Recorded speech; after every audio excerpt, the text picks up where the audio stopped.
আমরা ওই সমস্ত আমাদের দানবীর এবং ওই সমস্ত ব্যক্তিদের সম্মানিত ব্যক্তিদের আমরা ন্যাক হায়াত সুস্থ হায়াত কামনা করছি। আল্লাহ রাব্বুল আলামিনের ইজ্জত সম্মান বৃদ্ধি করে দাও, ন্যাক হায়াত বৃদ্ধি করে দাও, শরীর স্বাস্থ্য সুস্থ রাখো। আমরা সবাই বলি আমিন।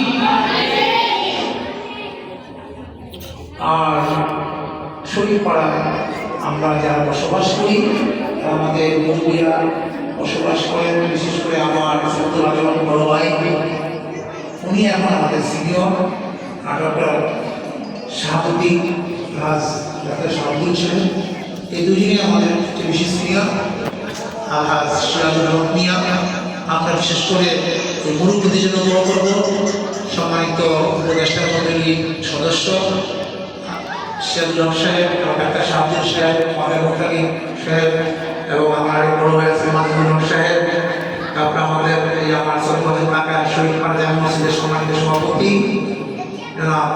আজকে বিশেষ অতিথি, আমাদের বিশেষ মেহমান জনাব আলহাজ আব্দুল রশিদ সাহেব, এবং আজকে বিশেষ অতিথি আমাদের চঞ্চল ভাই, ওনার জন্য ওনার জামাই আমাদের বড় ভাই জবরুল মালিক ধানি ভাই, উনি অসুস্থ, ওনার জন্য দোয়া করবো।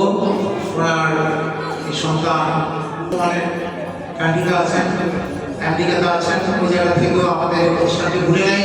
কিছুদিন পূর্বে আমাদের অনেক এই মাদ্রাসার ছাত্রদের খাবার ব্যবস্থা করে দিয়েছেন। আমি আমাদের আজকে এই দোয়ার ইন্তজাম করবেন, দোয়ার আমাদের আজকে এই একাডেমি বিভাগের সম্মানিত চেয়ারম্যান সাহেব জনাব হাফেজ মাওলানা মাহমুদুর রহমান সাহেবকে দোয়া করবেন, অত্র প্রতিষ্ঠানের ছাত্রছাত্রীদের সম্মানিত অভিভাবকদের দোয়া করবেন।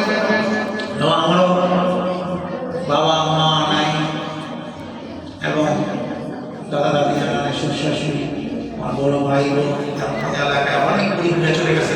আমাদের কমিটির সদস্য যারা মরহুম আব্দুল মান্নান সাহেব, ওনার জন্য দোয়া করবেন। তারপর আরো যারা শরীফপাড়া চলে গেছেন মুরব্বীরা, আমাদের আমার চাচা আম্মা, তারপর এই ফজলুল হক সাহেব, ভাই ভাবি, তারপর চলে গেছেন, সারা বিশ্বের মুসলমানদের জন্য দোয়া করবেন। আর আজকে অনুষ্ঠান যাদের মাধ্যমে আমরা আজকে এই অনুষ্ঠান সুন্দর করতে পেরেছি, আমাদের অনুষ্ঠান অলঙ্কৃত হয়েছে আজকে প্রধান অতিথি, বিশেষ অতিথি এবং অত্র প্রতিষ্ঠানের কমিটি সম্মানিত সদস্যবৃন্দ এবং উপদেষ্টা কমিটির সম্মানিত সদস্যবৃন্দ এবং অত্র প্রতিষ্ঠানের ছাত্রছাত্রীদের সম্মানিত অভিভাবক অভিভাবকরা যারা দীর্ঘক্ষণ এই অপেক্ষা করে আমাদের এখন সেই ছাত্রছাত্রীদের দ্বিতীয় শরীর পরীক্ষার ফলাফল ঘোষণা করবেন এবং পুরস্কার বিতরণ করবেন। এবারে আমার আলোচনা সমাপ্ত করছি। আসসালামু আলাইকুম ওয়া রাহমাতুল্লাহি ওয়া বারাকাতুহু।